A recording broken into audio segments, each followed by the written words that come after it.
Buenas tardes, señores. Nuevamente continuando con las sesiones del Diplomado en Derecho Contencioso Administrativo. Vamos a exponer la sesión 2 del módulo 2. Mi nombre es Enrique Guerrero González. Ante todo, muy buenas tardes. Hemos desarrollado las medidas cautelares a nivel del proceso contencioso administrativo, el enfoque general respecto al proceso civil, porque la ley del proceso contencioso administrativo, para ser más exacto, su texto único ordenado, establece que en lo que respecta al proceso contencioso se va a tomar como referencia de manera supletoria las disposiciones contenidas en el Código Procesal Civil, y como quiera que en el ámbito del proceso contencioso más, o bueno, no sé si es un enfoque total de las medidas cautelares, era necesario pues remitirnos a los aspectos generales que establece el Código Procesal Civil en la medida que estos son de aplicación al proceso contencioso administrativo, repetimos, por carácter de supletoriedad. Continuamos con el desarrollo y señalamos pues que en el caso de las medidas cautelares en el proceso contencioso administrativo, esta se dicta en forma que fuera solicitada o en cualquier otra forma que se considere adecuada para lograr la eficacia de la decisión definitiva. O sea, en la medida que el actor, la parte principal, el demandante, considere pues la viabilidad de una medida cautelar y así la solicita, este tiene que plantear ante el juez contencioso administrativo la forma como pretende se ejecute de manera anticipada una medida cautelar a fin de que se garantice la decisión final del acto final. O sea, para ser más exacto, se garantice que se ejecute en la sentencia que va a ser dictada como acto final del proceso contencioso.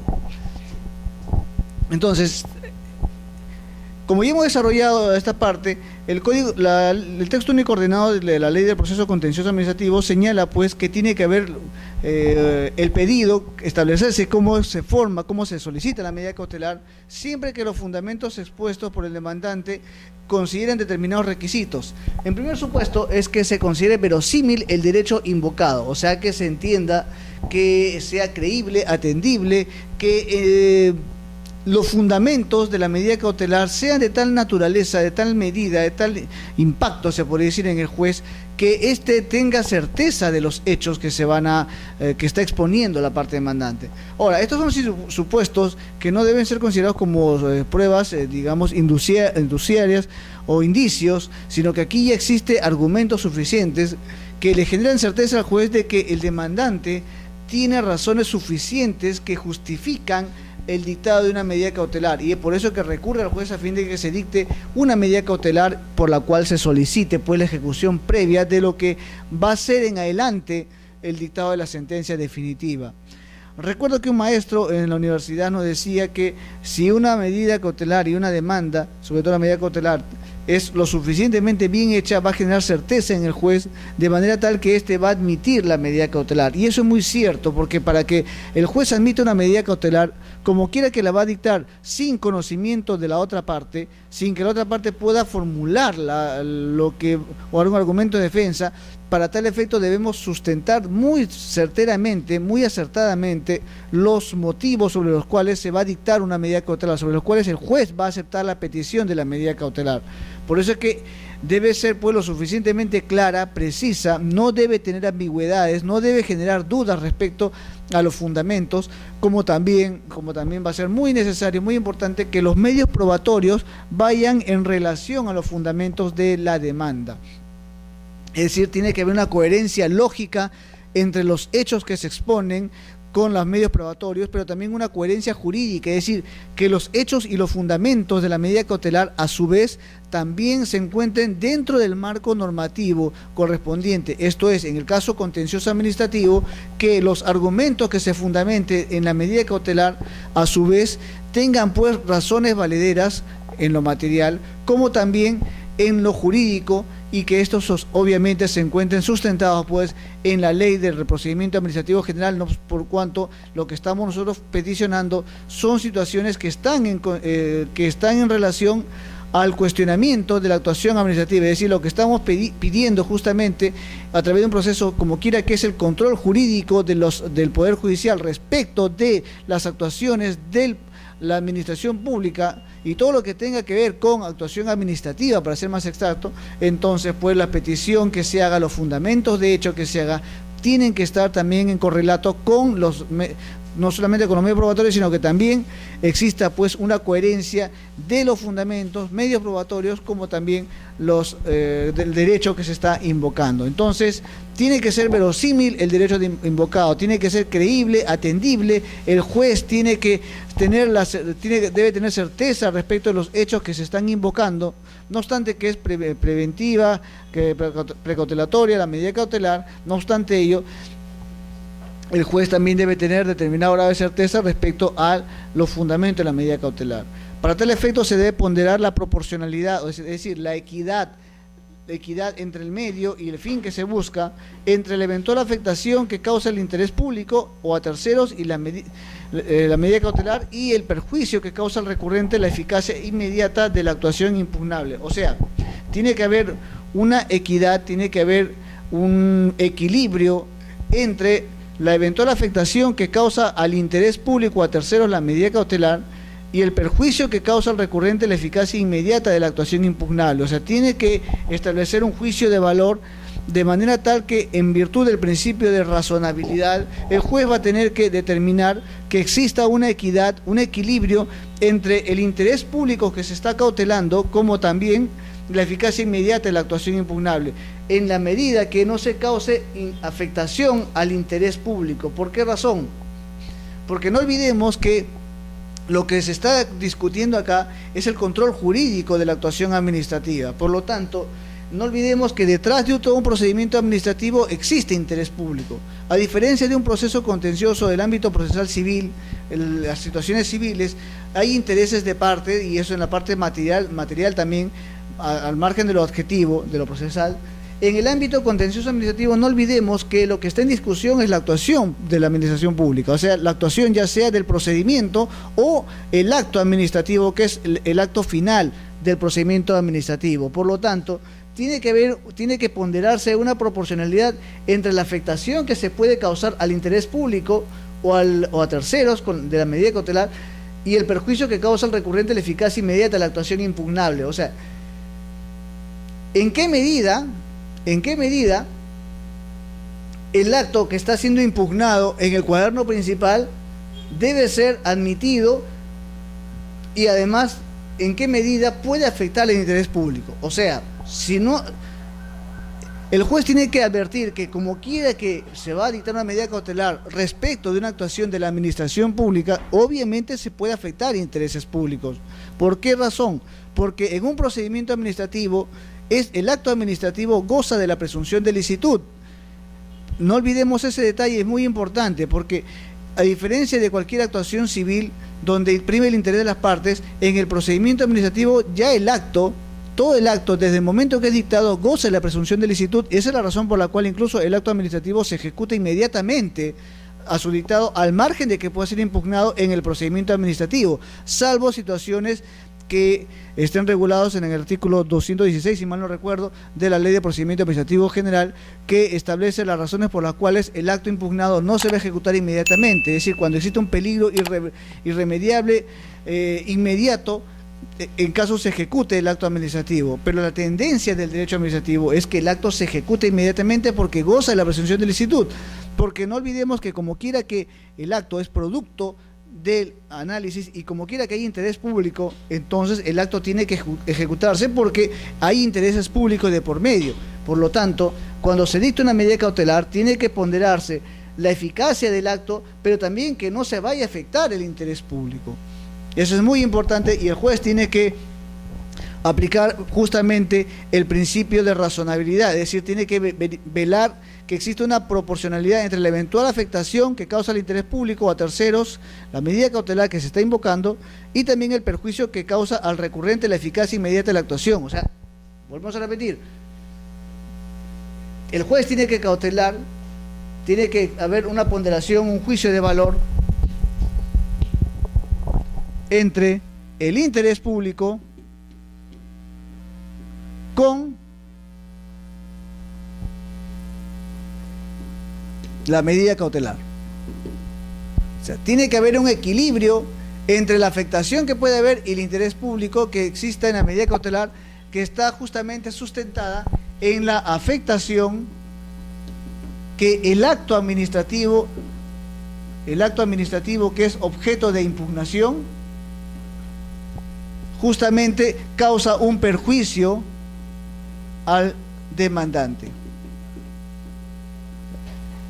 Entonces, haciendo un juicio de valor, el juez va a determinar, va a advertir que si bien es cierto se puede afectar intereses públicos, también es cierto, no deja de ser cierto, que el acto impugnado afecta en demasía al demandante y por eso se hace necesario que se dicte una medida cautelar. Es cierto que se puede afectar interés público, sí, pero no obstante ello también hay un interés público y en el control jurídico que se realiza. Entonces, el juez, advirtiendo que existe un perjuicio inmediato que puede ser irreversible al demandante, opta por proteger al demandante respecto de los perjuicios que pueda causar el interés público, pero no obstante ello, tiene pues que hacer un juicio de valor, una ponderación jurídica. Segundo, se considera necesaria la emisión de una decisión preventiva por constituir peligro en la demora del proceso o por cualquier otra razón justificable. Como ya hemos visto en el proceso contencioso administrativo, los requisitos pues son de la medida cautelar, la verosimilitud, que es el que se dice como en doctrina, se denomina como el fumus boni juris, es decir, el humo del buen derecho, que sea creíble, atendible, que sea verosímil, por eso que se llama verosimilitud, que sea prácticamente creíble, que ya prácticamente tengas casi todas las razones jurídicas para ganar un proceso judicial.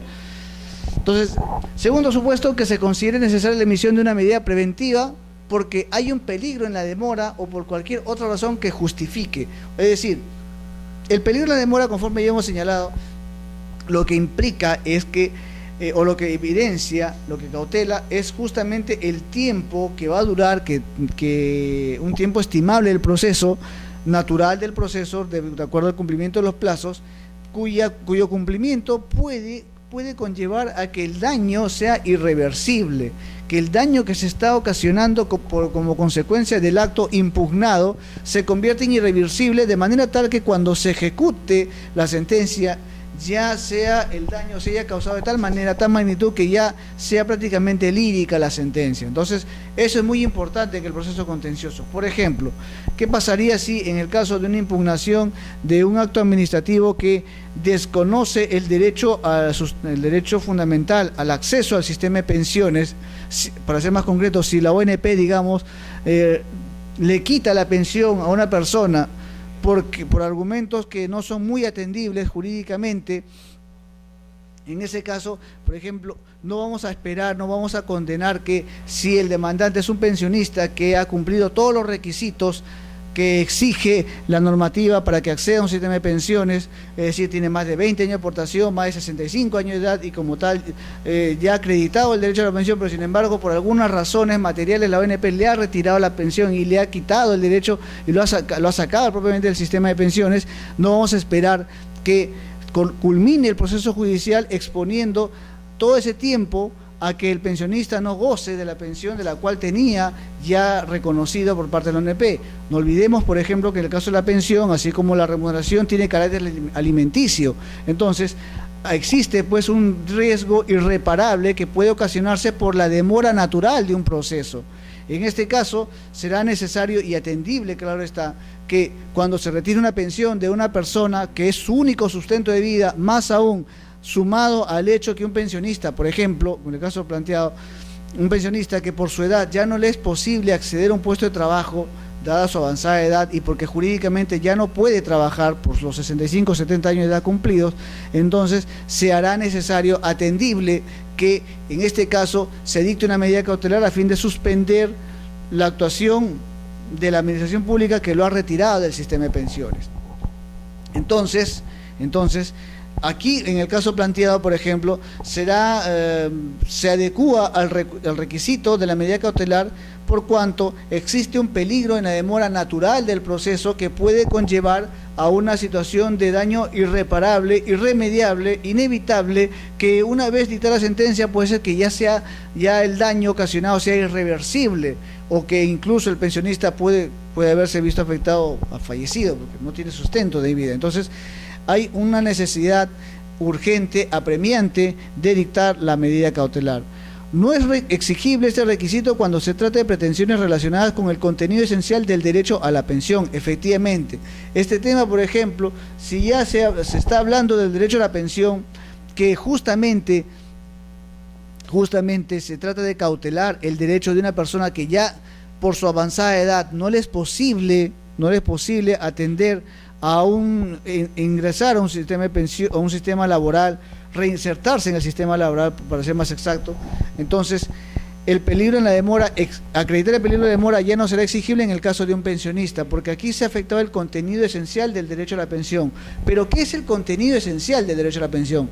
O sea, no basta decir, señores, me han reducido el monto de la pensión o me está perjudicando por alguna razón. El Tribunal Constitucional ha establecido supuestos sobre los cuales se entienda qué es el contenido esencial del derecho a la pensión.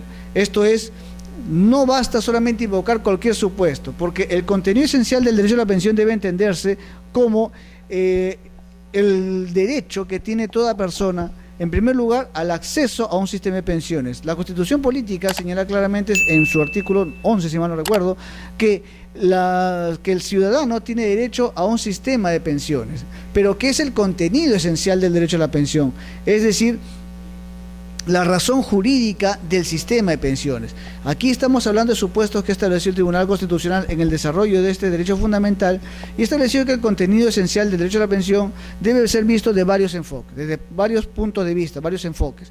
Primero, cautela el acceso al sistema de pensiones, es decir, que no se limite al trabajador a un sistema de pensiones, que por alguna razón le está siendo impedido el derecho a acceder libre, incondicionalmente a un sistema de pensiones. Entonces, si nosotros impedimos a una persona que acceda a un sistema de pensiones, le estamos afectando en un extremo del derecho a la pensión, al sistema de pensiones, y por lo tanto estaremos afectando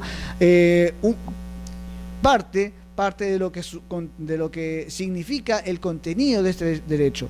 Pero también el acceso a la pensión, conlleva el retiro, es decir, que una persona ya ha ingresado al sistema de pensiones, que una persona se encuentra gozando del sistema de pensiones, ya sea aportando, pero de alguna manera el sistema que administra las pensiones, para hacer la ONP más exacto, la ONP le retira del sistema de pensiones. Por alguna razón lo retira, lo saca del sistema de pensiones, o peor aún, que ya estando gozando del sistema de pensión, la ONP lo que haga es retirarle la pensión y retirar obviamente el sistema de pensiones. Entonces, esto también es un extremo que afecta el derecho a la pensión. Entonces, es otro punto de vista del derecho a la pensión, o sea, el acceso, como también el retiro del sistema de pensiones. Otro supuesto también es cuando el monto mínimo que la pensión que se está otorgando es una pensión irrisoria, ínfima, por debajo de los estándares que ha establecido el Tribunal Constitucional, y que de alguna manera también eso afecta la vida del pensionista. ¿Por qué razón? Porque aquí no se está discutiendo el acceso, porque ya forma parte del sistema de pensiones, o el retiro, porque está gozando una pensión. Aquí este tercer supuesto se refiere al monto que está percibiendo el pensionista. No se trata de cualquier monto, sino el monto mínimo que establece el Tribunal Constitucional respecto a este extremo, y que significa pues que al estar por debajo del mínimo que establece el Tribunal Constitucional, hace pues que el pensionista no tenga los medios suficientes para poder subsistir, es decir, se ponga en peligro la vida del pensionista o las personas de las cuales él depende. Entonces, tenemos tres supuestos que justifican el contenido esencial del derecho a la pensión. Primero, el acceso al sistema de pensiones. Segundo, el retiro irrazonable y motivado del sistema de pensiones por parte de la administración. Y tercero, cuando se desconoce la normativa correspondiente y se otorga una pensión ínfima y irrisoria que pone en peligro la vida del pensionista. Entonces, cuando se acredita el contenido esencial del derecho a la pensión, no será exigible pues el requisito del peligro en la demora,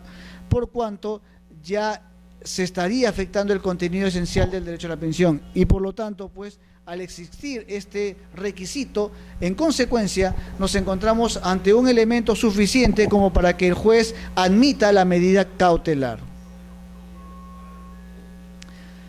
Tercer requisito de la medida cautelar que exige la ley del proceso contencioso administrativo. Se estime que resulte adecuada para garantizar la eficacia de la pretensión, es decir, invocamos nuevamente el principio de razonabilidad, que sea adecuada para garantizar la eficacia de la pretensión. O sea, el juez tiene que verificar que la medida cautelar invocada, que la medida cautelar que ha sido solicitada, fundamentada por el demandante, sea a su vez la adecuada para garantizar la eficacia de la pretensión, o sea, de la pretensión principal. Nuevamente, aquí tenemos que invocar el principio de razonabilidad, por cuanto el principio de razonabilidad nos va a permitir, o le va a permitir al juez, para ser más exacto, que advierta que la medida solicitada realmente es equitativa, es proporcional a la pretensión que se ha formulado. Para la ejecución de la medida cautelar, dice la ley, el demandante debe ofrecer contracautela atendiendo a la naturaleza de la pretensión que se quiere asegurar. Tratándose de pretensiones contra actuaciones administrativas con contenido pecuniario, el juez puede requerir una contracautela distinta de la caución juratoria, no jerarquía, juratoria. Había un error de redacción, disculpen ustedes. Entonces, para la ejecución de la medida cautelar se debe ofrecer contracautela. Entonces, pero la ley del Código Procesal Civil permite, pues, entre otros supuestos, como requisito de contracautela, que pueda haber una caución juratoria.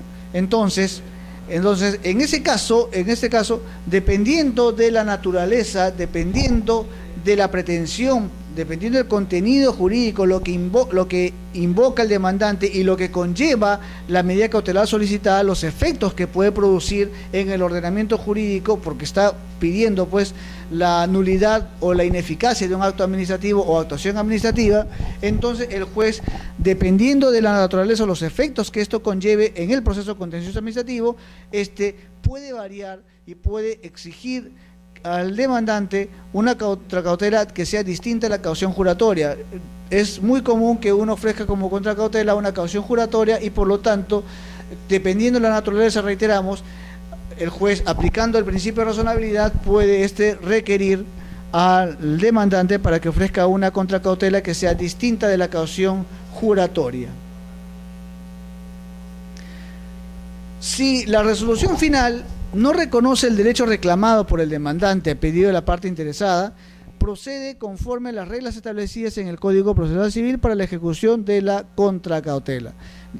Ya sabemos lo que es una contracautela, como lo hemos visto en la sesión pasada, y la contracautela permite, pues, que en caso la demanda y la medida cautelar solicitada no sean atendibles, no sean estimadas por el juez, entonces se va a ejecutar la contracautela. ¿Y qué es la contracautela? Las contracautelas sabemos bien que son aquellas garantías que ofrece el demandante en caso la medida cautelar solicitada, invocada, cause un perjuicio a la parte contraria o a terceros o en todo caso al interés público. Entonces, lo que la contracautela garantiza es que la medida cautelar no sea invocada de una manera arbitraria, más aún cuando la medida cautelar, sabemos bien, se va a ejecutar sin conocimiento de parte. Entonces, la contracautela juega un papel muy importante, juega un rol muy importante por cuanto garantiza al sistema, garantiza a la parte afectada que la medida cautelar no va a afectar precisamente a otras partes o al interés de terceros. Pero en caso la medida cautelar haya sido solicitada de una manera arbitraria, tendenciosa, de mala fe, entonces se va a ejecutar la contracautela.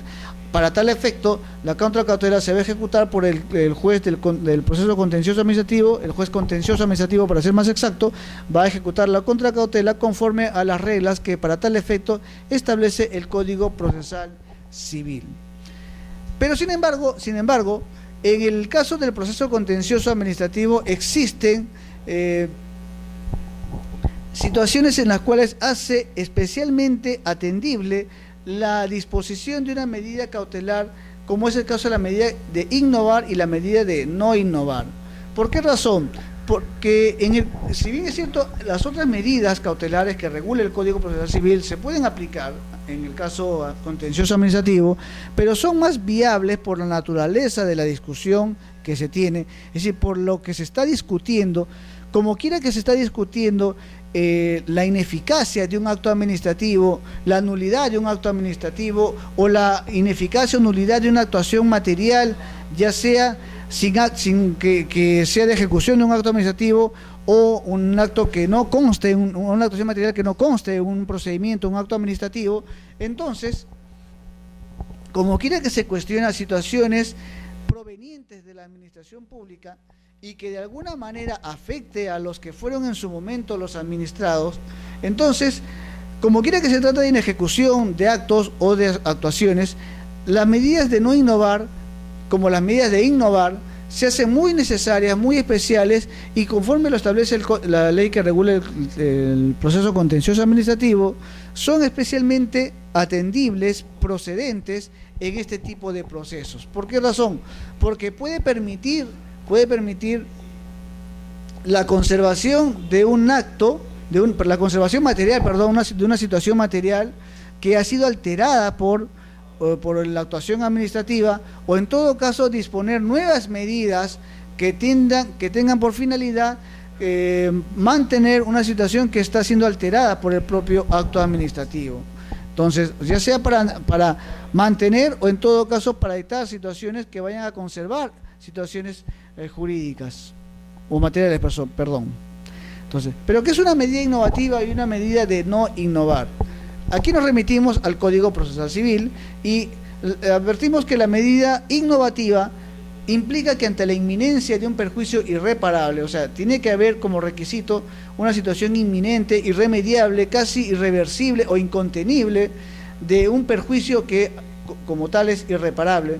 Entonces es inmediato el perjuicio que se va a ocasionar y que además es irreparable, o sea, no basta cualquier perjuicio, sino que tenga que califique como irreparable. Entonces el juez dicta una medida destinada a reponer un estado de hecho, es decir, vamos a restituir una situación material que ha sido dejada sin efecto por un acto administrativo. Lo que va a hacer el juez a través de esta medida cautelar de innovar es restituir la vigencia de esta situación, es decir, reponer los hechos.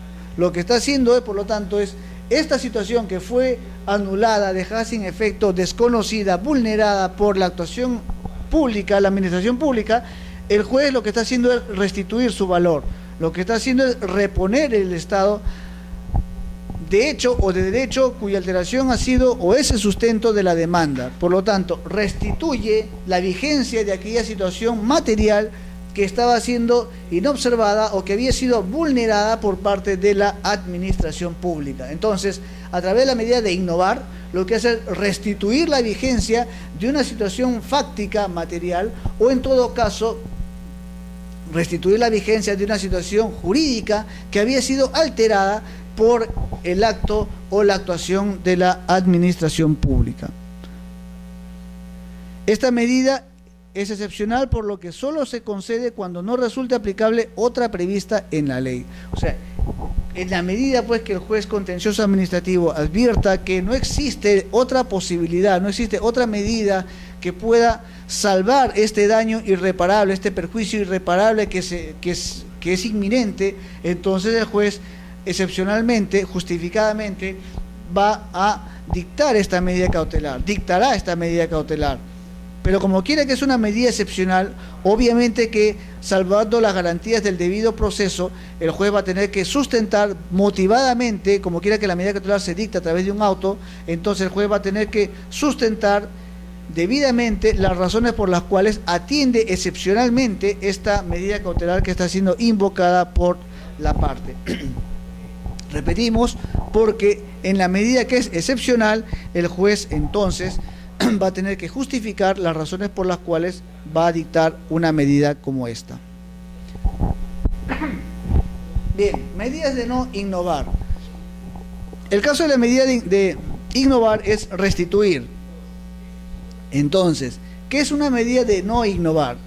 Cuando ante la inminencia de un perjuicio también irreparable, el juez puede dictar medidas destinadas a conservar la situación. Es decir, aquí el juez lo que va a dictar o va a conservar una situación de hecho cuya situación vaya a ser o sea invocada en la demanda y se encuentra en relación a las personas y bienes comprendidos en el proceso. Aquí lo que hace el juez es conservar una situación de hecho. Conservar. O sea, en la medida que el acto o la actuación de la administración pública desconoce un hecho que ya existe, entonces el juez lo que va a hacer es conservar, mantener la vigencia tanto del acto, de la actuación material, de la situación real, el hecho material, por efecto que ha sido desconocido por parte de la administración pública. Entonces, existe la medida de innovar cuando se va a reponer un estado de hecho o de derecho, y una medida de no innovar cuando se va a conservar. Cuando una situación material o jurídica tenga que mantenerse. Es decir,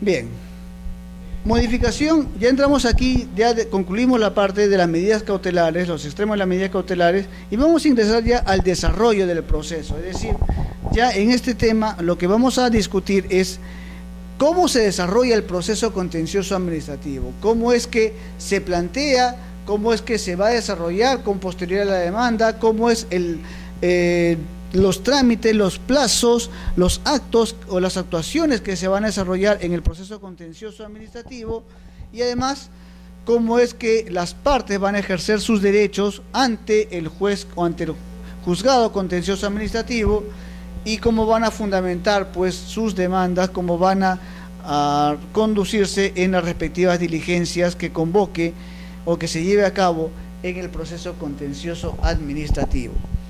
Modificación y ampliación de la demanda. El demandante puede modificar la demanda antes de que ésta pueda ser notificada.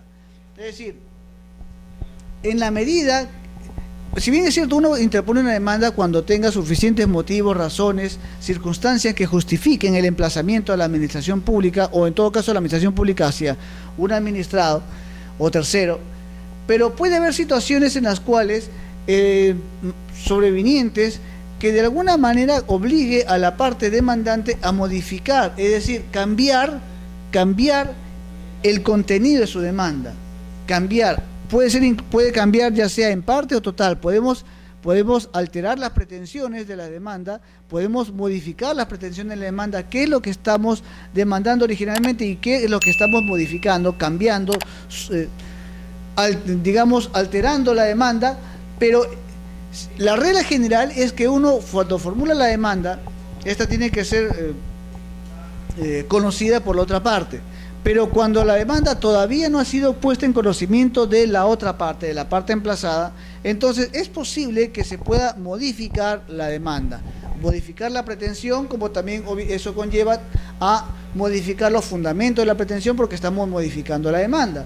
Entonces, la regla general es que cuando uno formula la demanda, esta se notifique y se corra traslado a la parte demandada con la demanda y anexos respectivos para que ésta pueda formular la contestación de la demanda. Sin embargo, en tanto dure el proceso de notificación, la etapa de notificación, el periodo de notificación, es posible que se pueda modificar la demanda, siempre y cuando no se haya notificado al demandante. O sea, formulamos la demanda, el juez admite la demanda y luego dispone la notificación de la demanda. ¿Y esto a quién? Al demandante. Al demandado, perdón. Al demandado. Muy bien, ese es el cauce natural.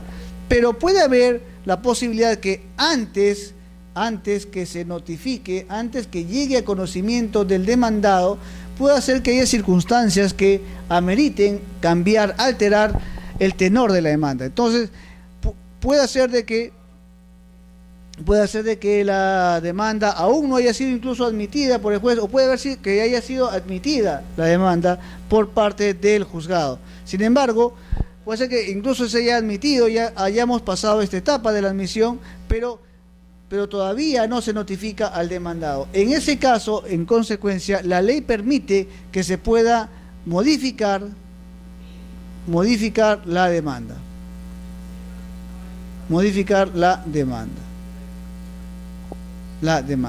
Entonces, pero esto, claro, está antes que sea notificado el demandado. ¿Por qué razón?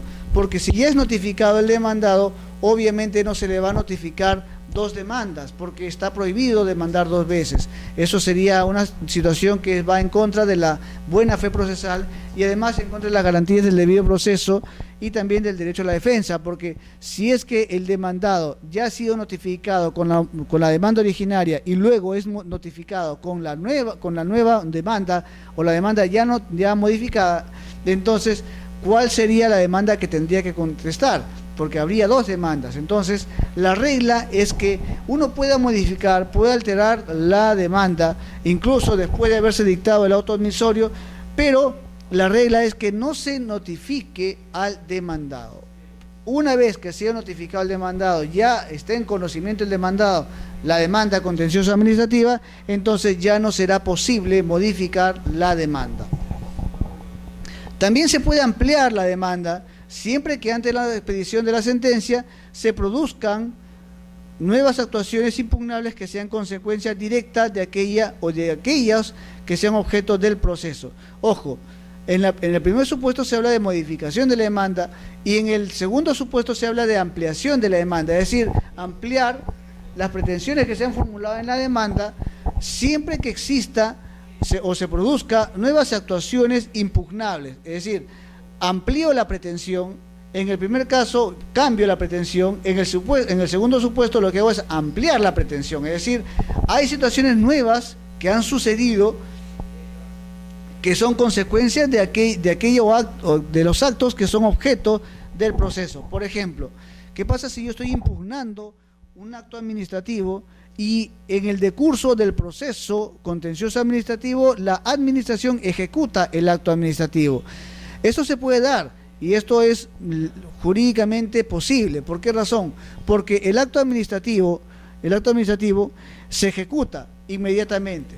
De acuerdo a la ley del procedimiento administrativo general, en la medida que el acto administrativo goza de la presunción de licitud, entonces, dictado el acto administrativo, este se ejecuta inmediatamente, porque goza precisamente de la presunción de licitud. Esta presunción de licitud se extiende no solamente o comprende no solamente el procedimiento administrativo, sino que a su vez esta presunción de licitud permite que el acto administrativo se ejecute aún habiéndose interpuesto la demanda contenciosa administrativa. Es decir, el hecho de que nosotros demandemos la nulidad o ineficacia de un acto administrativo no significa que el acto no se vaya a ejecutar, no significa en consecuencia que la demanda o interpuesta la demanda automáticamente el acto se vaya a suspender o la eficacia del acto se va a suspender. No es así, porque como quiera que goce la presunción de licitud, el acto administrativo impugnado aún así se ejecuta. ¿Cuál es la situación excepcional que impide que el acto se ejecute aún interpuesta la demanda? Precisamente a través de una medida cautelar. Es decir, si queremos nosotros evitar que un acto administrativo se ejecute, no obstante interpuesta la demanda, ya sabemos, la interposición de la demanda no suspende el acto automáticamente, entonces lo que tenemos que hacer es que demandemos y paralelamente solicitemos una medida cautelar para que se suspenda la ejecución del acto. ¿Por qué razón? Porque si no lo hacemos, en consecuencia, durante el desarrollo del proceso es posible jurídicamente que el acto se ejecute. Entonces, si se ejecuta antes de que se dicte la sentencia, este hecho será un hecho sobreviviente y vamos a tener que ampliar el contenido de la demanda. Ya no vamos a modificar, claro está, vamos a ampliar la nulidad de la demanda y los actos que ha desarrollado la administración pública como consecuencia de la ejecución del acto que es objeto de impugnación. Entonces, esta situación es jurídicamente viable, la realidad nos permite advertir que esto es muy, muy posible, por lo tanto, en esta situación es permitida pues que se amplíe la demanda siempre que exista, antes de la expedición de la sentencia, es decir, antes que se emita la sentencia, antes de que el juez dicte sentencia, se produzcan situaciones impugnables que sean consecuencias, obviamente situaciones nuevas, hechos nuevos, que sean consecuencias directas de aquella o aquellas que han sido objeto del proceso, es decir, que sean consecuencias del acto que es impugnado. En estos casos se debe correr traslado a la parte demandada por el plazo de 3 días. Claro está, como quiera que nosotros estamos ampliando el contenido de la demanda, entonces es necesario que se corra traslado. Ya sabemos, correr traslado es notificar. Correr traslado es notificar a la otra parte, es decir, a la demandada, para que dentro del plazo de 3 días, éste se pronuncie respecto a la ampliación de la demanda. La ampliación de la demanda, por lo tanto, conlleva a que se corra traslado para que el demandado, ejerciendo el derecho de contradicción, cuestione el contenido de la ampliación de la demanda. Claro está que, formulada o no la absolución, es decir, absuelto o no el traslado de la demanda, el juez dictará o se pronunciará y en consecuencia dictará la sentencia correspondiente. Con o sin absolución, para ser más exacto, con o sin absolución, el juez dictará, se pronunciará respecto de la demanda y de su ampliación correspondiente. Plazos. Aquí estamos ante la situación de los plazos, es decir, el tiempo que nosotros vamos a tener para poder cuestionar un acto administrativo o una actuación de la administración pública. Es decir, a través de los plazos, lo que nosotros hacemos es, o el plazo habilita al demandante para que éste ejerza el cuestionamiento del acto o de la actuación administrativa del sector público. Entonces, los plazos que vamos a estudiar por efectos del proceso contencioso administrativo, todos estos plazos tienen la categoría de generar la caducidad, son plazos de caducidad. O sea, ¿qué implica la caducidad?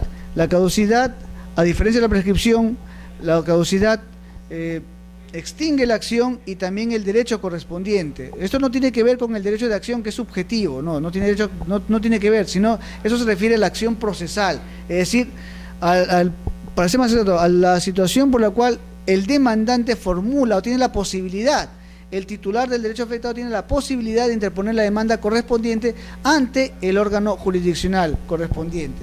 Entonces, a diferencia de la prescripción, que se puede suspender, que se puede interrumpir, en el caso del proceso contencioso administrativo, como quiera que se trata de plazos de caducidad, no admite interrupción ni tampoco suspensión de este. Por lo tanto, una vez que se inicia, que inicia el plazo, este no se interrumpe ni se suspende, y una vez cumplido, ya por efecto de la caducidad, se habrá extinguido la acción como el derecho del titular, del afectado, y en consecuencia será imposible jurídicamente que pueda demandar la nulidad o la ineficacia de un acto o actuación administrativa.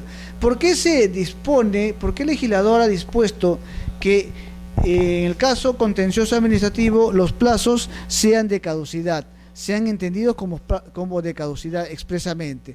Porque no olvidemos, señores, que en el caso del proceso contencioso administrativo lo que está en cuestionamiento es la actuación material, o en todo caso lo que está en cuestionamiento es el acto administrativo.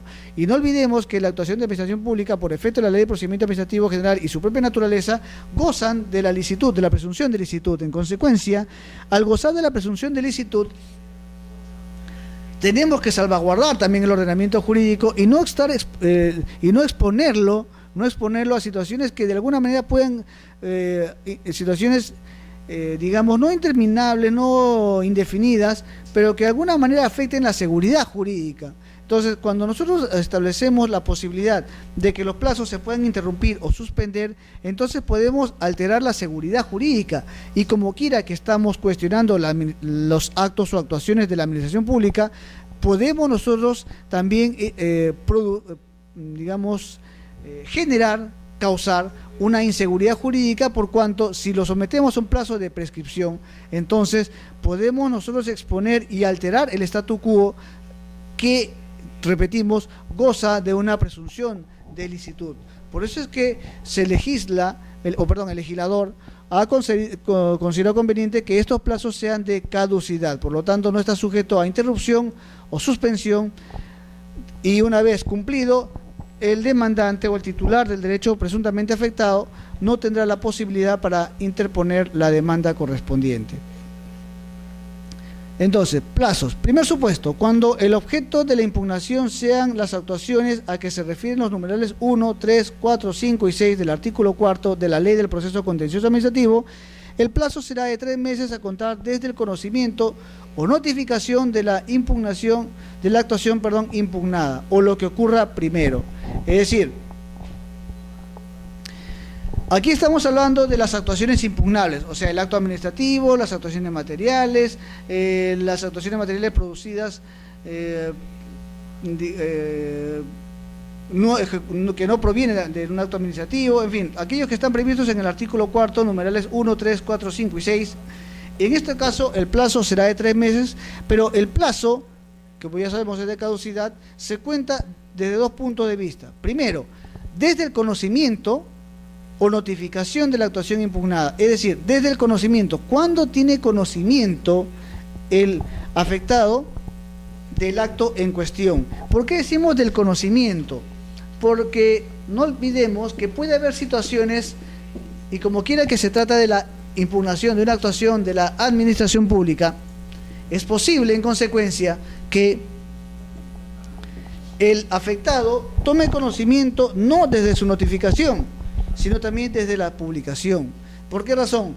Porque las actuaciones o actos de la administración pública, estos se publican muchas veces.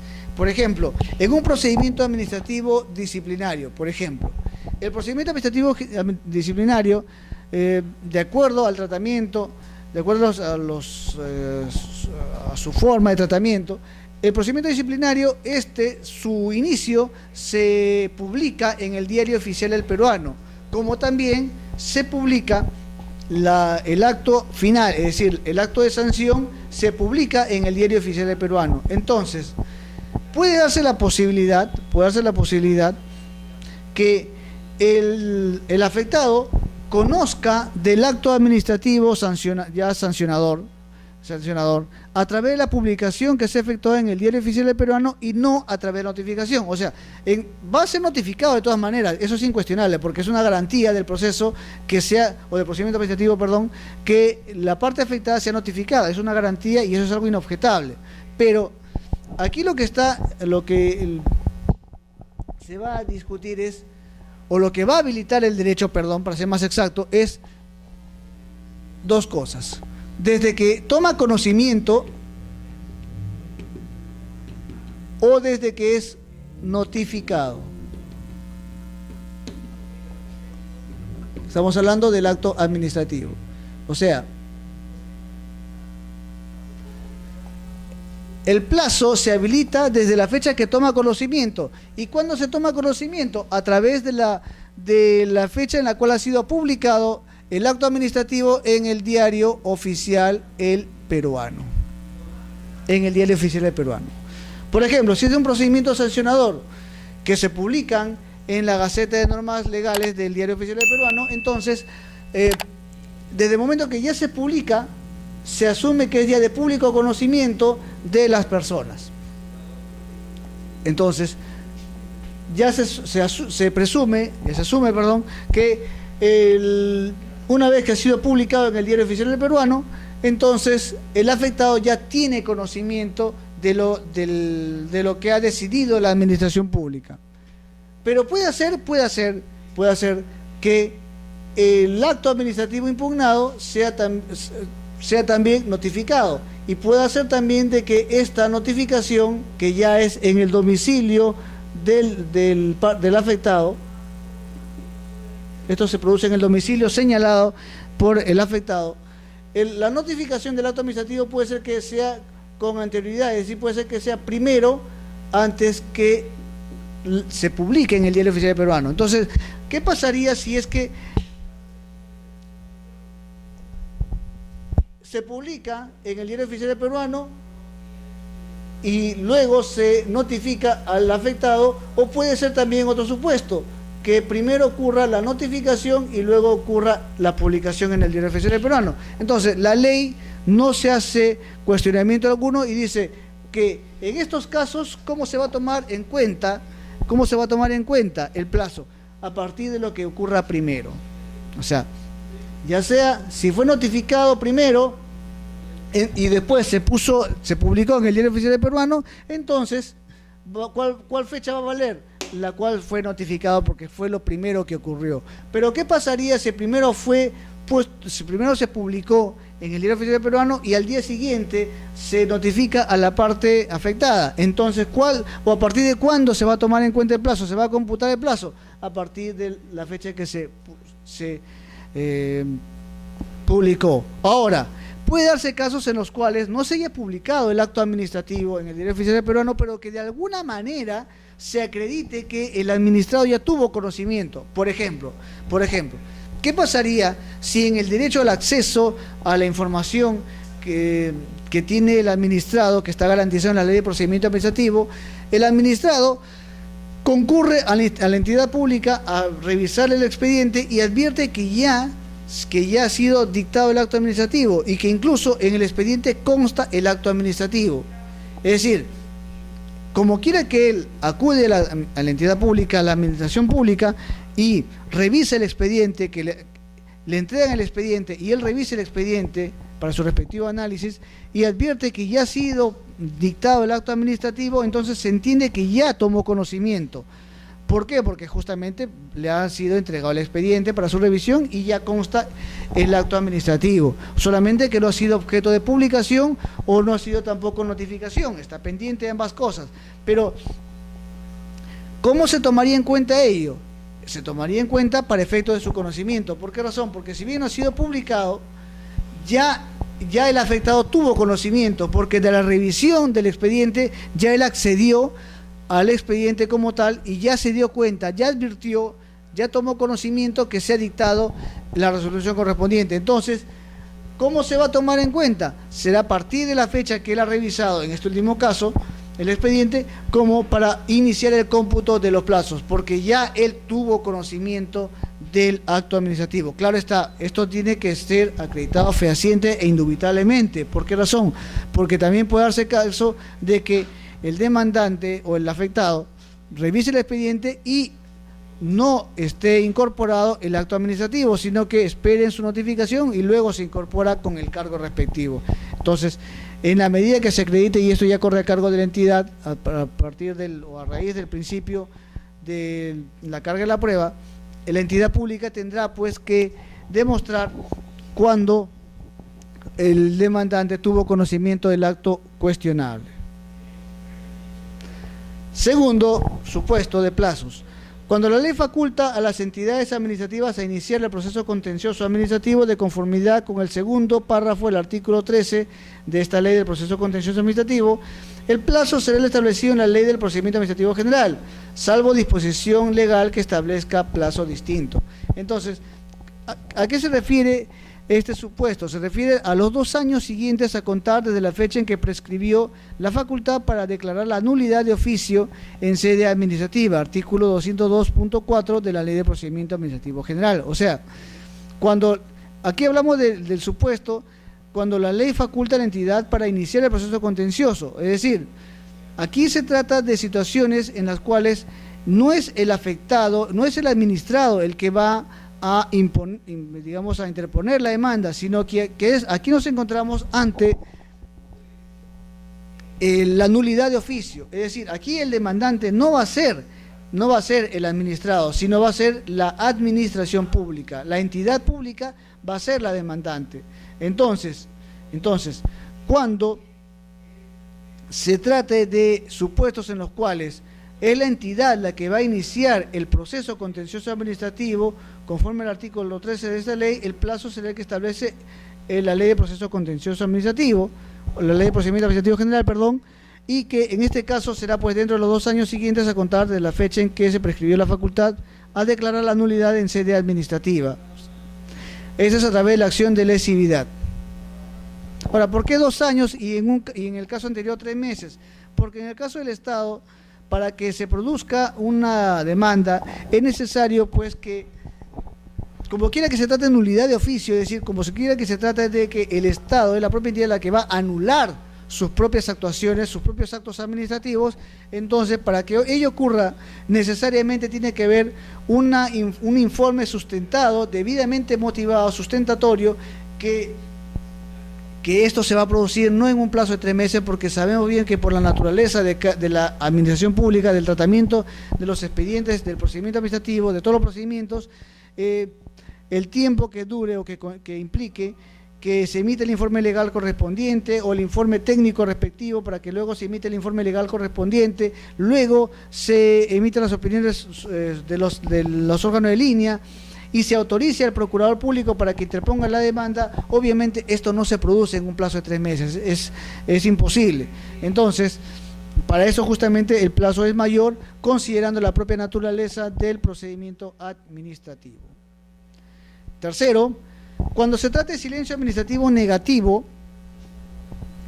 se observa lo establecido en el numeral 188.5, el artículo 188 de la Ley del Procedimiento Administrativo General.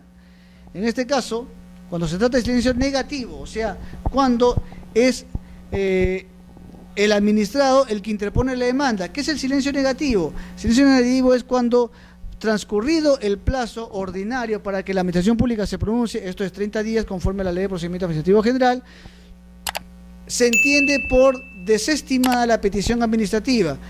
Aquí no se va a estimar, sino se va a desestimar.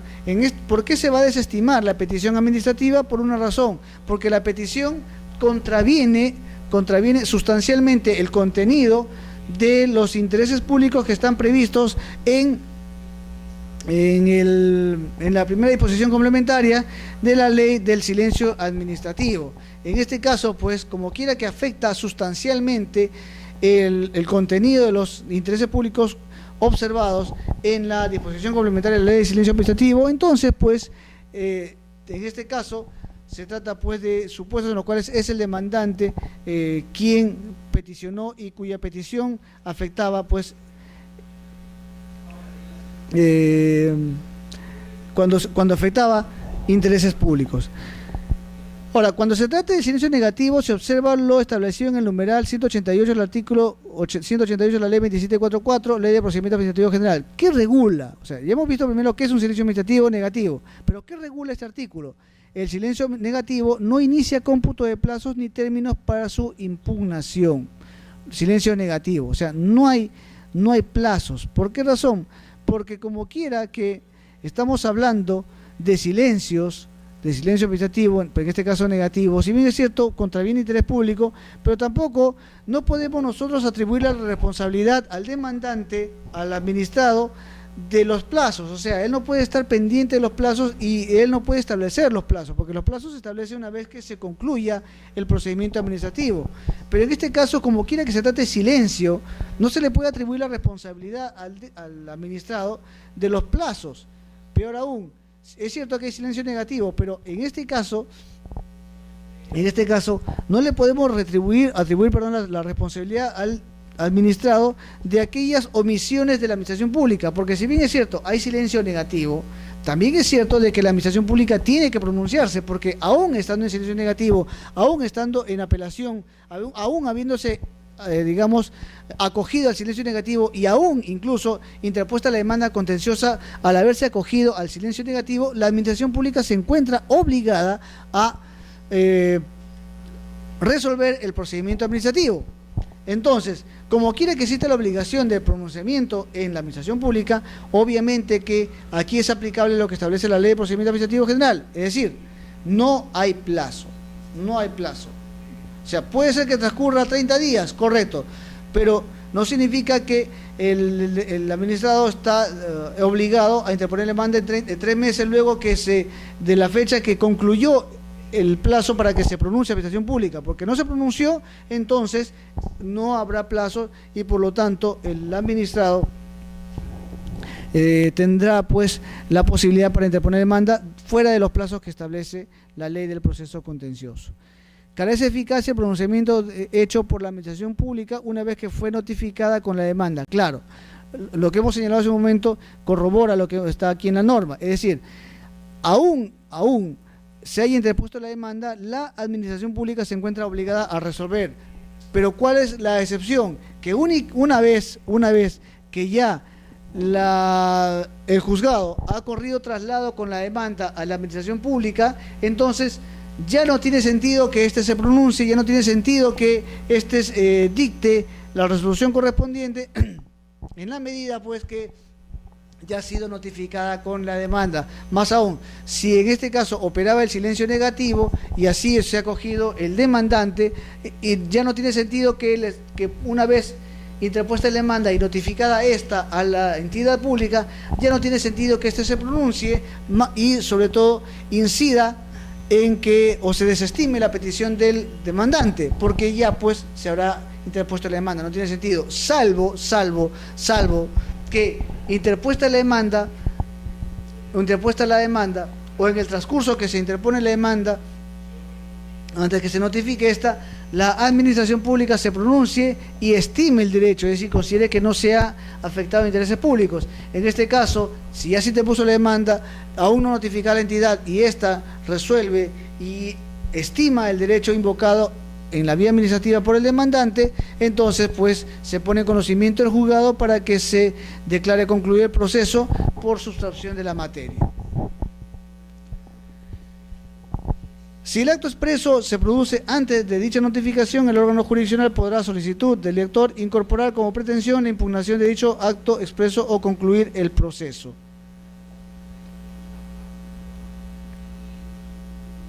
Cuarto, plazos. Continuamos con los plazos.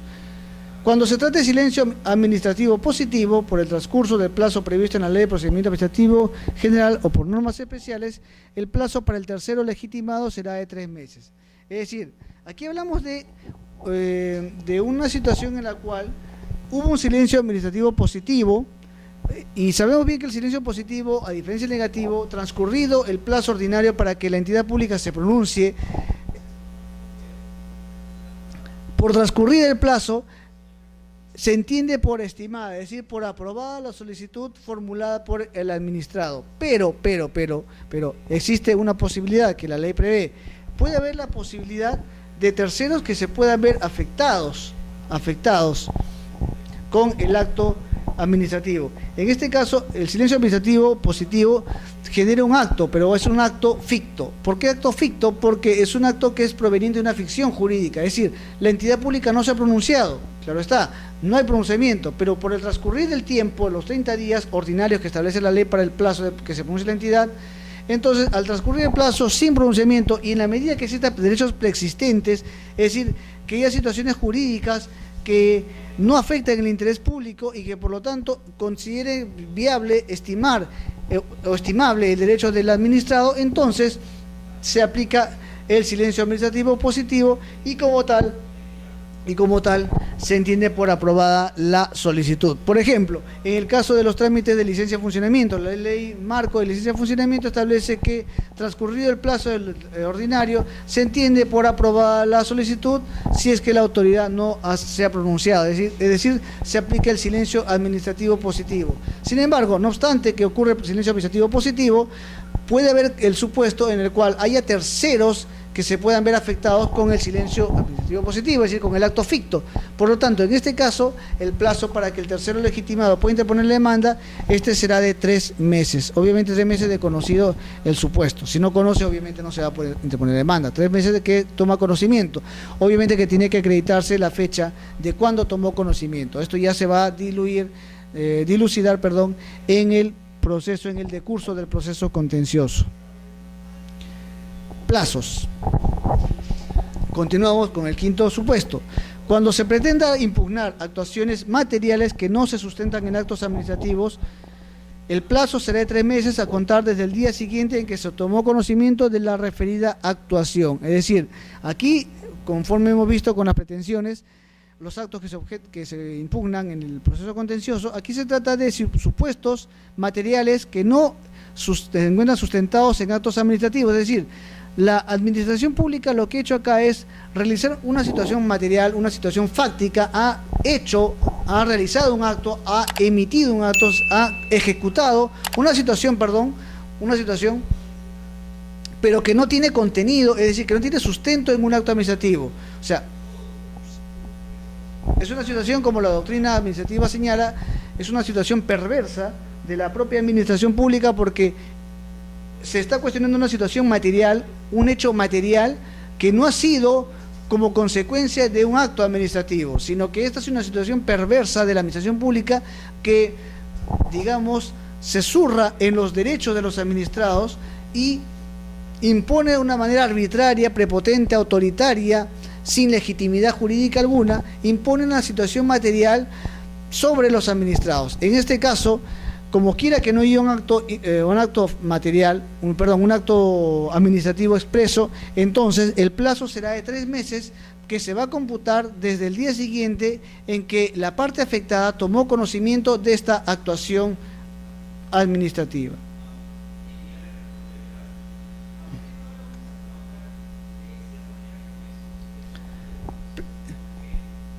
Cuando la pretensión sea planteada por un tercero al procedimiento administrativo que haya sido afectado con la actuación administrativa impugnable, el plazo será computado desde el que el tercero haya tomado conocimiento de esta actuación impugnada.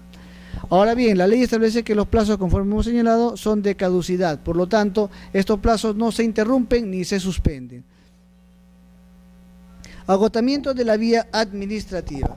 Es requisito para la procedencia de la demanda el agotamiento de la vía administrativa conforme a las reglas establecidas en la Ley de Procedimiento Administrativo General. ¿Cuál es el fundamento del agotamiento? ¿Por qué? Porque no olvidemos que está en discusión el cuestionamiento de la administración pública, de los actos que dicta la administración pública. Entonces, no olvidemos que la finalidad del proceso contencioso administrativo es ejercer el control jurídico de los actos o actuaciones de la administración pública por parte del Poder Judicial, por parte de los jueces contencioso administrativos. Entonces, para que un juez contencioso administrativo pueda ejercer este control jurídico, este control de legalidad sobre los actos o actuaciones provenientes de la administración pública, necesariamente es un requisito sine qua non, inevitable, que se haya agotado la vía administrativa. ¿Por qué razón? ¿Por qué razón se justifica en consecuencia? Porque para que se pueda cuestionar lo ejecutado, lo realizado por la administración pública, necesariamente tenemos que haberle permitido el ejercicio de la autotutela administrativa. ¿Qué es la autotutela administrativa? La autotutela es aquel supuesto jurídico por el cual la entidad pública, la administración pública, se regula sus propias actuaciones, se regula impidiendo la interferencia, la inmiscusión del órgano jurisdiccional. Por eso que se llama autotutela administrativa. Es decir, le garantiza a la administración pública que toda su actuación va a ser sin injerencia, sin intervención del Poder Judicial. Y en la medida que la autotutela administrativa es una garantía del procedimiento administrativo, en consecuencia, se hace muy necesario que el proceso contencioso administrativo, en consecuencia, se realice sobre lo actuado en sede administrativa.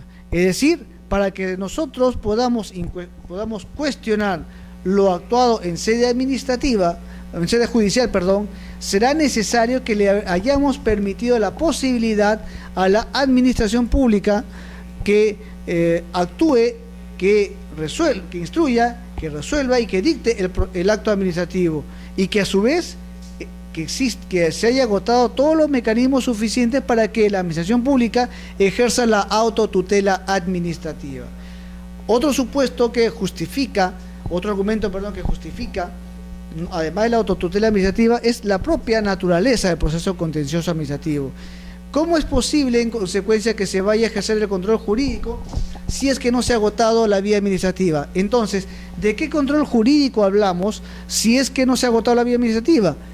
El juez va a decirle, un momento, para que yo, juez, pueda ejercer el control jurídico de lo actuado, obviamente que lo actuado ha tenido que haberse agotado.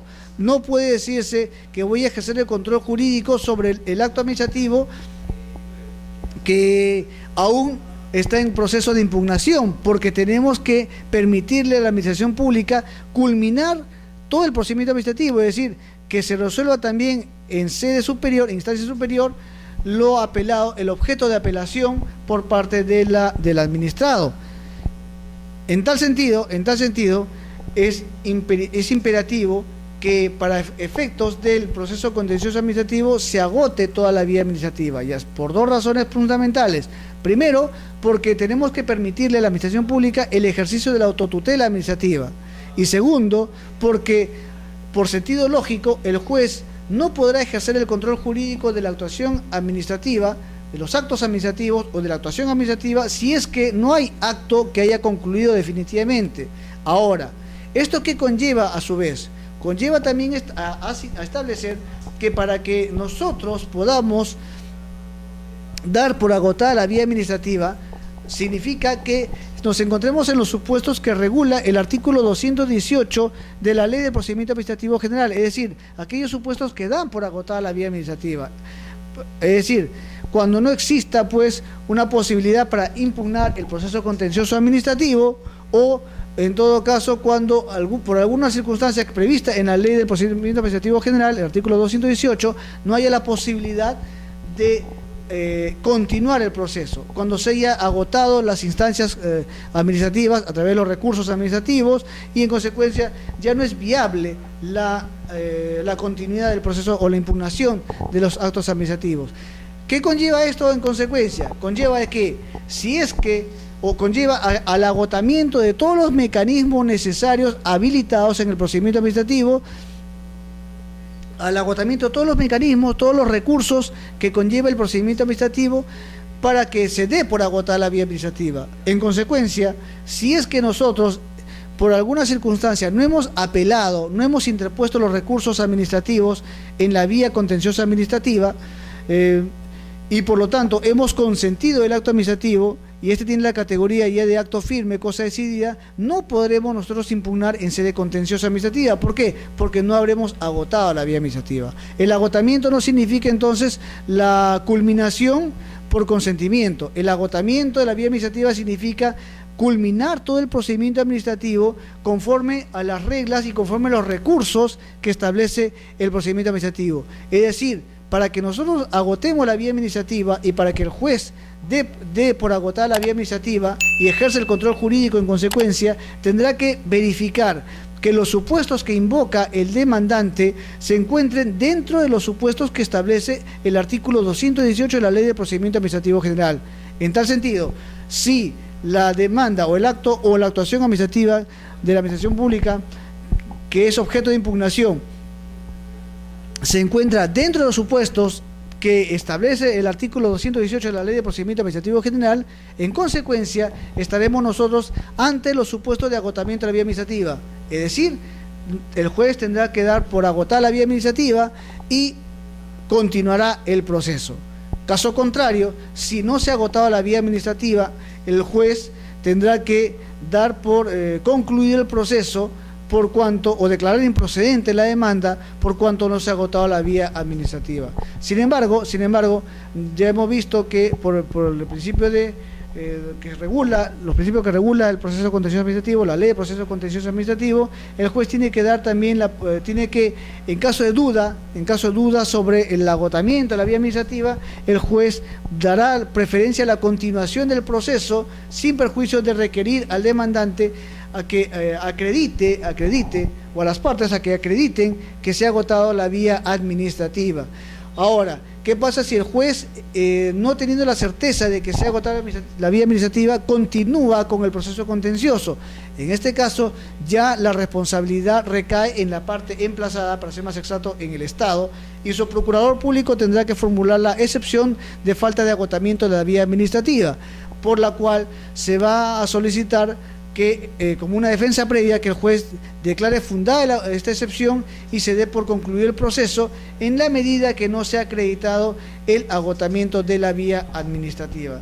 En tal sentido, el agotamiento de la vía administrativa constituye pues una situación muy importante, imprescindible para el inicio y continuación del proceso contencioso administrativo. Repetimos, porque es necesario haberle dado la posibilidad al Estado del ejercicio de la autotutela administrativa, es decir, de autocorregirse respecto de los actos que están siendo objeto de impugnación en la vía contenciosa administrativa. Claro está, en la vía previa, es decir, en la vía administrativa. Y esto es propio justamente del ejercicio de la autotutela administrativa, que no es otra cosa, repetimos, que la posibilidad, la garantía que tiene la administración pública de autorregularse, autotutelarse sin que exista la mínima posibilidad de inmiscusión, interferencia por parte del Poder Judicial o cualquier otro aparato o poder del Estado. Entonces, la autotutela permite que la administración pública se regule a sí mismo dentro de las reglas que dicta el procedimiento administrativo, o sea, la Ley de Procedimiento Administrativo General, o en todo caso los reglamentos o normativa especial que regula determinados procedimientos en una determinada institución pública. Por lo tanto, la autotutela es importantísima y en tal sentido, el agotamiento de la vía administrativa, pues, en virtud de la autotutela, constituye un requisito de procedibilidad. Ojo, requisito de procedibilidad. Por lo tanto, aquí no hablamos de admisibilidad, sino de procedencia.